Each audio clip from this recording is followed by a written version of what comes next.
حسام الحرمین کی آپ نے عبارت مجھے بتائی کہ یہ صراط مستقیم کا مصنف، تقویۃ الایمان کا مصنف ایسا کافر ہے کہ جس نے کفر میں شک کیا وہ کافر۔ ایک صاحب تھے، ان کے پاس میں نے یہ چیزیں پیش کی تھیں، کافی پرانی بات۔ میں نے ذکر کیا بھائی حسام الحرمین کی عبارت کہ جس کے اندر ذکر ہے کہ یہ کفر ہے اور مرتد ہے، جس نے کفر میں شک کیا وہ کافر ہے۔ تو کامران شہزاد کہاں لکھا ہے، کہاں حسام الحرمین میں اسماعیل دہلوی کو کافر کہا ہے، اسے مرتد کہا ہے، اس کی کتابوں کا ذکر کیا، ذرا بتا ہمیں۔ انشاءاللہ تو قیامت تک نہیں بتا سکتا، اور اس کے ماننے والے اندھے مقلدین کو بھی ہمارا چیلنج ہے، بتاؤ۔ اگر نہ بتا پاؤ تو چلو بھر پانی میں ڈوب کے مر جاؤ کہ تم کیسے شخص کی اتباع اور کس شخص کے پیچھے جا رہے ہو اور اپنے دین اور دنیا کو برباد کر رہے ہو، کہ جو اس قدر کانفیڈنس اور ڈٹائی کے ساتھ جھوٹ بولتا ہے اور مکاری اور عیاری کرتا ہے کہ جس کتاب میں اس کا مستقل ذکر ہی نہیں اور اس کی کتاب کا نام تک نہیں لیا گیا، اس شخص کا کہا کہ کفر کا فتویٰ لگا دیا ہے۔ تو کہا کہ میں نے وہ بندے کو ذکر کیا، تو انہوں نے جو ہے مجھے جواب دیا کہ دیکھو فتاوی رضویہ میں جو باتیں ہیں اسماعیل دہلوی کے لحاظ سے وہ ہو سکتا ہے ممکن ہے پہلے کی ہو، اور حسام الحرمین چونکہ بعد کا ہے تو لہذا وہاں اس کو بعد میں کافر کہہ دیا ہو۔ پھر میں نے ان کو یہ رسالہ بیان کیا صراط مستقیم اور تقویۃ الایمان کتاب کے اوپر، جس کے آخر میں انہوں نے ذکر کیا کہ میں ان کو کافر نہیں بول رہا، یہ دونوں چیزیں پیش کی۔ تو ان صاحب نے مجھے پتہ کیا جواب دیا تھا، انہوں نے کہا تھا کہ یہ ممکن ہے، پہلے ان کا موقف یہ رہا کیونکہ یہ رسالہ پہلے کا ہے، حسام الحرمین بعد کا ہے، تو انہوں نے کہا کہ ممکن ہے یہ موقف احمد رضا خان صاحب کا پہلے کا ہو، جب حسام الحرمین آ گیا تو ہو سکتا ہے اس کے بعد انہوں نے قائل کو بھی کافر کہہ دیا۔ یہ بات ممکن ہے نا،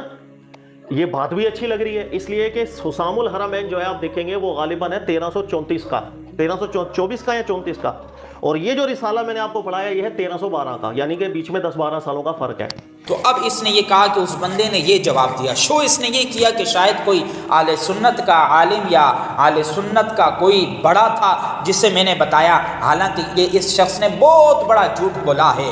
تھوڑا سا بھی علم رکھنے والا اور تھوڑے سی بھی اس تاریخ سے واقف حسام الحرمین کو جس نے پڑھا ہوگا،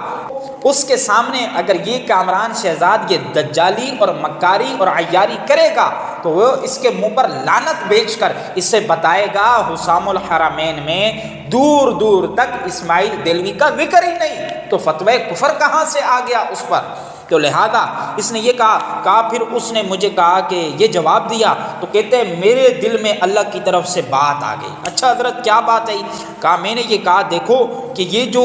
آپ کہہ رہے ہو کہ حسام الحرمین میں کافر کہا اور یہ بیچ کے عرصے میں کافر نہیں کہا، تو کہا دیکھو انہوں نے خود اسماعیل دہلوی کے کفر میں شک کیا، تو پھر کافر کون ہوا؟ یعنی اس کا کہنا یہ تھا کہ اعلیٰ حضرت تو خود کافر ہو گئے۔ اس کے اوپر بھی میرے دل کے اندر ایک بس اللہ کی طرف سے ایک بات آئی تھی جو میں نے عدمن ذکر کر دی۔ میں نے کہا غور کیجئے گا، حسام الحرمین کے مطابق یہ اتنی گستاخانہ عبارت ہے کہ کوئی شخص اس میں شک بھی کر لے وہ کافر ہو جائے۔ اگر آپ کے کہنے کا مطلب کہ اس فتوے کے آنے کے بعد ان کا موقف بھی بدل گیا ہو تو سر اس کا مطلب پچھلے 12 سالوں سے یہ خود کافر ہو چکے ہوئے تھے، کیونکہ پچھلے 12 سالوں سے یہ لزوم کفر کا فتویٰ دے کر ان کو کافر نہیں سمجھ رہے۔ یہی نتیجہ نکلے گا نا سر؟ سر تائید تو کر دیں ہاں یا نا۔ اگر ہم یہ جو مجھے قائل کیا گیا نا اس وقت، قائل نہیں مطلب جو مجھے دلائل دیے گئے ان میں سے ایک دلیل میں آپ کو بتا رہا ہوں، یہی آپ کو پلٹ کے جواب ملے گا کہ حسام الحرمین بعد کا رسالہ ہے، یہ پہلے کا ہے۔ ممکن ہے حسام الحرمین کے بعد یہ قائل کو بھی کافر بول دیتے ہوں اس فتوے کے مطابق۔ او کامران شہزاد یہ کیا جھوٹ کا پلندہ